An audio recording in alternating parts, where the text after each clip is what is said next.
Hello friends, welcome back to my channel. आज मैं आप लोगों के लिए फ्यूचर टेंस के second kind future continuous tense के third structure interrogative sentence form में लेकर आया हूं। यह हमारा पार्ट 57 चल रहा है। अगर आपने अभी तक मेरे पिछले वीडियोज पार्ट 1 से पार्ट 56 तक के वीडियोज को नहीं देखा है तो आप पार्ट वाइज हर वीडियो को देख लेंगे ताकि टेंस के बारे में आपका कॉन्सेप्ट क्लियर हो जाएगा और आप धीरे धीरे इंग्लिश बोलना सीख जाएंगे। तो चलिए हम लोग समझते हैं कि फ्यूचर कंटीन्यूअस टेंस कहा किसको जाता है। The action is happened incompletely in the next time is called future continuous tense.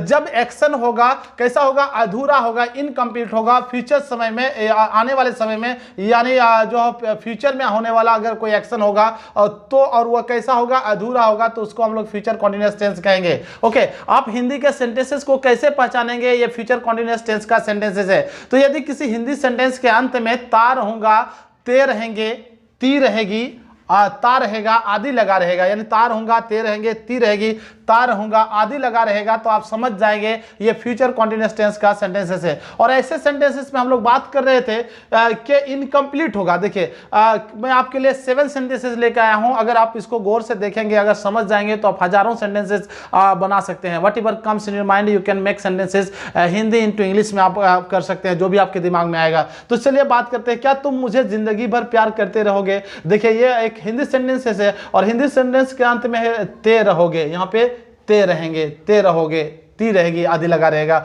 और एक्शन कैसा होगा, हम लोग बात कर रहे थे प्रीवियस आने वाले नेक्स्ट टाइम में होगा, यानी आने वाले समय की बात कर रहे हैं, कर रही है कि क्या तुम इसी तरह प्यार करते रहोगे। तो एक्शन जो होता है, एक्शन जो है इनकम्प्लीट है, कैसा है, अधूरा है, यानी प्यार करने का काम अभी पूरा नहीं हुआ है। आने वाले समय की बात कर रहे हैं कि क्या तुम इसी तरह मुझे जिंदगी भर प्यार करते रहोगे, यानी action is has not been completed here. यहाँ एक्शन जो है कंप्लीट नहीं हुआ है। नेक्स्ट देखिए, क्या वो तुम्हें हर समय इसी तरह रहेगा। तो डांटने का काम अभी अपूर्ण है, इनकम्प्लीट है। और कब होगा वो डांटने का काम, अधूरा है। और कब होगा, ये फ्यूचर में होगा, यानी नेक्स्ट टाइम में होगा, यानी आने वाले समय में होगा। तो आप समझ रहे हैं, सारे सेंटेंसेस को गौर से देखेंगे तो कहीं ना कहीं आपको हिंदी सेंटेंस के अंत में तार होगा, ते रहेंगे, ती रहेगी, लगा रहेगा। अब हम लोग बात करते हैं इंट्रोगेटिव सेंटेंसेस को कहा जाता है। इंट्रोगेटिव सेंटेंस कहा जाता है ए वर्ड, आप इसको नोट डाउन कर लेंगे, a word which comes, a word which comes before the subject to ask a question is called an interrogative sentence. Okay, a word एक ऐसा शब्द विच कम्स जो आता है बिफोर द सब्जेक्ट, सब्जेक्ट से पहले आता है। किसके से पहले आता है, बिफोर द सब्जेक्ट, सब्जेक्ट से पहले आता है। और क्या करता है, टू आस्क ए क्वेश्चन, और वो आस्क करता है यानी पूछता है, आस्क में से पूछना, प्रश्न पूछने का काम करता है। तो हम उसको क्या कहेंगे, उसको इंट्रोगेटिव सेंटेंसेस कहेंगे। सारे सेंटेंसेस को आप गौर से देखिए। क्या तुम मुझे जिंदगी भर प्यार करते रहोगे, क्या वो तुम्हें हर समय इसी तरह डांटता रहेगा, क्या तलहत हर महीना तुम्हारी मदद करती रहेगी। तो सारे सेंटेंसेस के सब्जेक्ट के पहले एक वर्ड आ रहा है। सब्जेक्ट किसको कहा जाता है, काम करने वाले को। क्या तुम मुझे जिंदगी भर प्यार करते रहोगे, तो प्यार करने का काम कौन करेगा, तुम है। और तुम से एक आगे एक वर्ड आ रहा है, देखिए क्या, इसमें देखिए, वो तुम्हें हर समय इसी तरह डांटता रहेगा। तो यहां पे डांटने का काम कौन करेगा, वह करेगा, वो सब्जेक्ट है। और सब्जेक्ट से पहले आ रहा है क्या, तो ये सारे जो देख रहे हैं ये क्या है, यही इंट्रोगेटिव है, यानी सब्जेक्ट से पहले आकर प्रश्न पूछने का काम करेगा। तो फिर हम लोग एक बार रिपीट करते हैं। यदि किसी हिंदी सेंटेंस के भरवे के अंत में तार होगा, ते रहेंगे, ती रहेगा और उसमें इनकम्प्लीट रहेगा, वर्क कैसा रहेगा, एक्शन कैसा होगा, इनकम्प्लीट होगा, और प्रश्न जो सब्जेक्ट से पहले आकर प्रश्न पूछने का काम करेगा, तो आप समझेंगे फ्यूचर कंटीन्यूअस टेंस का इंट्रोगेटिव सेंटेंसेस है। ओके, आप समझ चुके हैं। तो ऐसे सेंटेंसेस को आप इंग्लिश में कैसे बनाएंगे, इस पर हम लोग डिटेल से इस वीडियो में बात करेंगे। अगर आपने अभी तक मेरे चैनल को सब्सक्राइब नहीं किया है तो सब्सक्राइब कर लीजिएगा और एंड तक बने रहिएगा। अच्छा लगेगा तो कमेंट और शेयर जरूर कीजिएगा। चलिए हम लोग बात करते हैं पॉइंट वाइज।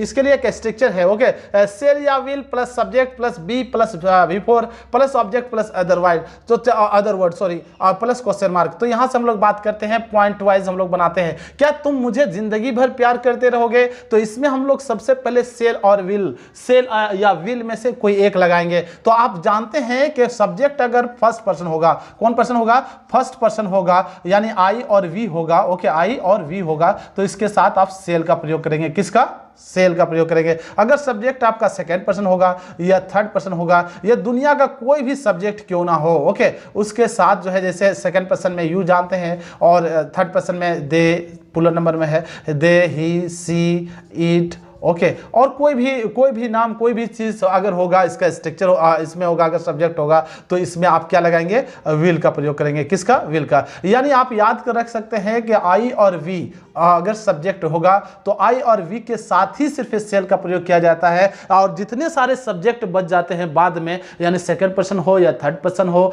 या किसी भी के बारे में हम लोग अगर जो है किसी को अगर हम सब्जेक्ट बना देते हैं, जैसे क्या लोग तुम्हें परेशान करेंगे, तो यहाँ सब्जेक्ट परेशान करने वाले कौन है? लोग हैं।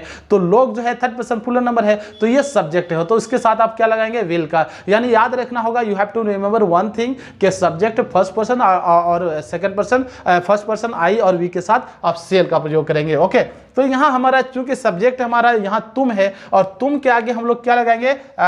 तुम के आगे हम लोग विल का प्रयोग करेंगे, क्योंकि सब्जेक्ट अगर आई होता तब हम लोग सेल का प्रयोग करते, तो यहां विल का यूज करेंगे। विल हो गया। उसके बाद जो है सब्जेक्ट कौन है? हमारा सब्जेक्ट यू है, तो विल यू। उसके बाद जो है बी का प्रयोग करेंगे, बी का यूज करेंगे। उसके बाद जो है बिफोर, आप जानते हैं कि वर्ब के 5 रूप होते हैं, 5 फॉर्म्स ऑफ वर्ब, और यहाँ हम लोग किसका यूज करेंगे? इस टेंस में हम लोग यूज करेंगे बिफोर, यानी V1 में क्या लगाएंगे आप? ING ऐड करेंगे। यानी अगर आपका प्ले अगर V1 है, आप जानते हैं कि प्ले V1 है, तो इसमें ING ऐड कर देंगे तो प्लेइंग हो जाएगा। प्लेइंग होने के बाद ये V4 हो जाता है, तो विल यू बी। ओके, उसके बाद जो है वर्ब। वर्ब कौन है इसमें? काम करने वाला जो काम करता है उसको क्या कहता है? वर्ब कहा जाता है। तो काम करने वाला कौन है? यहाँ तुम है, ये सब्जेक्ट है, काम करने वाला को सब्जेक्ट कहा जाता है। और सब्जेक्ट क्या काम कर रहा है? प्यार करने का काम कर रहा है, तो प्यार करना को इंग्लिश में लव कहा जाता है, आप जानते हैं। ओके, जब ING ऐड किया जाता है तो ई हट जाता है, याद रखेंगे, तो लविंग हो जाएगा। विल यू बी लविंग, और यहाँ पे ऑब्जेक्ट, उसके बाद ऑब्जेक्ट किसको हो जाता है? जिस पर असर पड़ता है। प्यार करेगा तो अच्छा किसको लगेगा? ओके, जो है मुझे, तो मुझे कोई इंग्लिश में असर उसी पर पड़ेगा, यानी इफेक्ट उस पर पड़ेगा, प्रभाव जिस पर पड़ता है, जिस पर असर पड़ता है, जिस पर फल पड़ता है उसको हम लोग ऑब्जेक्ट कहते हैं। तो विल यू बी लविंग, यहाँ पे जो है किस पर असर पड़ेगा? मुझे पर, यानी उसी पर फल पड़ेगा, उसी पर असर पड़ेगा, अच्छा उसी को लगेगा, तो हम लोग बात करते हैं मुझे कोई मी कहा जाता है इंग्लिश में। विल यू बी लविंग मी, और जिंदगी भर life long. Life long means क्या होता है? लाइफ लॉन्ग, जिंदगी भर या होल लाइफ, आप दोनों में से कोई एक लगा सकते हैं। क्या तुम मुझे जिंदगी भर इसी तरह प्यार करते रहोगे? तो लाइक दिस होता है। अगर रहता क्या तुम मुझे जिंदगी भर इसी तरह प्यार करते रहोगे? Will you be loving me like this whole life? Okay, your whole life, या ऑल कह सकते हैं कि लाइफ लॉन्ग। नेक्स्ट देखिए, इसको हम लोग कैसे बनाएंगे, इसको मैं डिलीट कर देता हूं, इसको आप नोट डाउन कर लेंगे। क्या वो तुम्हें हर समय इसी तरह डांटता रहेगा?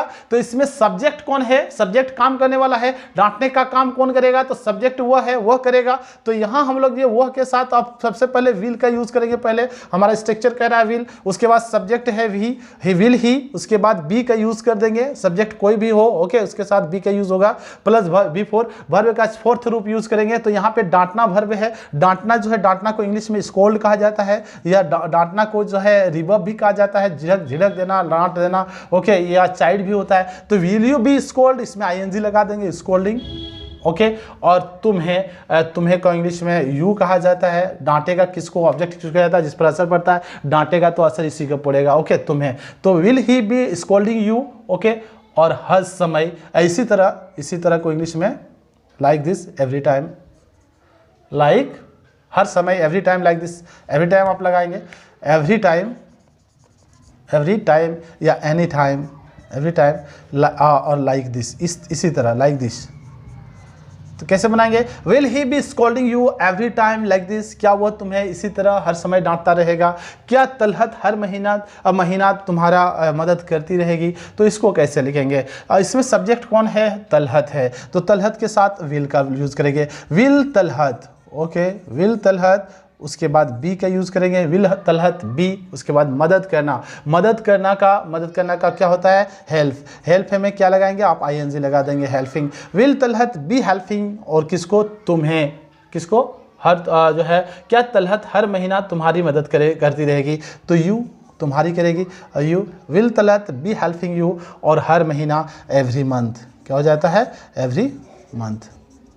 उसके बाद आप क्वेश्चन मार्क लगाएंगे, सब में आप क्वेश्चन मार्क लगाएंगे, हमारा स्ट्रक्चर है इसमें। अदर वर्ड के बाद क्वेश्चन मार्क याद रखेंगे। नेक्स्ट पॉइंट के, क्या तुम दिन भर मोबाइल देखते रहोगे? हम लोग अक्सर ऐसे सेंटेंसेस को बोलते हैं। इसको आप स्क्रीनशॉट ले लेंगे, मैं इसको डिलीट कर रहा हूँ, रब कर रहा हूँ। ओके, आप जब भी मेरे क्लास ले रहे होते हैं तो आप इसको जो है कम से कम आप जो है नोट डाउन कर लीजिएगा अपने कॉपी में, अपने पास पेन पेपर रखिए। क्या तुम दिन भर मोबाइल देखते रहोगे? तो इसको कैसे बनाएंगे? तो यहाँ पे विल लगाएंगे हम लोग सबसे पहले, क्योंकि सब्जेक्ट यू है, विल यू, उसके बाद बी लगा देंगे, हमारा स्ट्रक्चर कह रहा है बी। उसके बाद देखना, किसी भी चीज़ को गौर से देखेंगे तो उसमें वॉच होता है।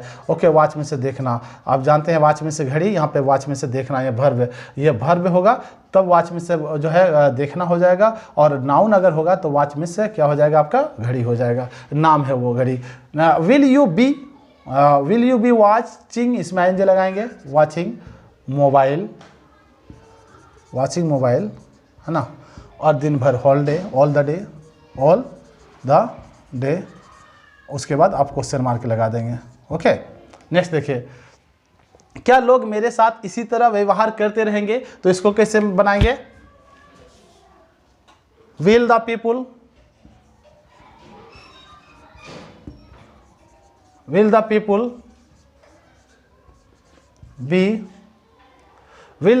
बी बिहेविंग, यहाँ पे बिहेव का जो है, बिहेव मीन्स होता है व्यवहार करना, बिहेविंग।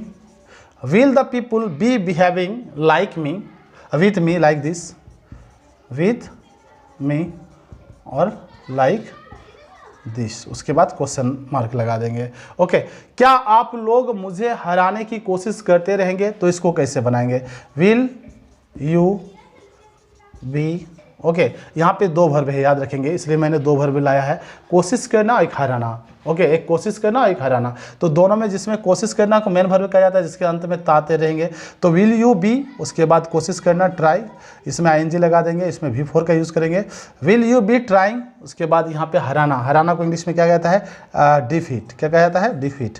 ये सरपास भी होता है। ओके, डिफीट, इसमें आप जो है दोनों वर्ब के बीच में आप टू का यूज़ करेंगे, और इसमें V4 और इसमें V1 का यूज़ करेंगे। तो will you be trying to defeat me,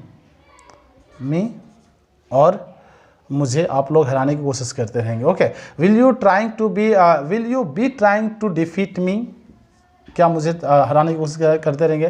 क्या आप मेरे YouTube चैनल को देखते रहेंगे? क्या आप मेरे हर वीडियोस को देखते रहेंगे? Will you be watching my videos every time, इस तरह बनाएंगे। अगर आपने अभी तक मेरे चैनल को सब्सक्राइब नहीं किया तो सब्सक्राइब कीजिएगा। जो मैं आपको सिखा चुका हूं, अगर आप सीख चुके हैं तो आप इसको 7 को बनाएंगे, और 8, 9, 10 आप अपने स्तर से 3 सेंटेंसेस को बना के कमेंट बॉक्स में कमेंट करेंगे। अगर आप जेपीएससी, बीपीएससी, यूपीएससी का तैयारी कर रहे हैं, या सीजीएल जो है कॉम्पिटिटिव एग्जामिनेशन का तैयारी कर रहे हैं, जैसे रेलवे हो गया, बैंक हो गया, इसका तैयारी कर रहे हैं, तो आपके लिए वीडियो बनाता हूँ, उसका डिस्क्रिप्शन बॉक्स में लिंक दे दूँगा, वहाँ से आप देख सकते हैं। अगर आप बिहार बोर्ड के स्टूडेंट हैं, IAS या ICOM में पढ़ते हैं, तो आपके लिए भी मैं हर चैप्टर का 2 वीडियो बनाता हूँ। इंग्लिश का एक ऑब्जेक्टिव, एक सब्जेक्टिव, उसका भी डिस्क्रिप्शन बॉक्स में लिंक दे दूंगा, आप वहां से जाके देख सकते हैं। अगर आप अगर क्लास 10 का तैयारी कर रहे हैं, क्लास 10 के स्टूडेंट हैं, तो उसके आपके लिए इंग्लिश का जो है वीडियो बनाता हूं। ओके, तो उसका भी डिस्क्रिप्शन बॉक्स में लिंक दे दूंगा। Thank you, have a nice day, keep watching my videos.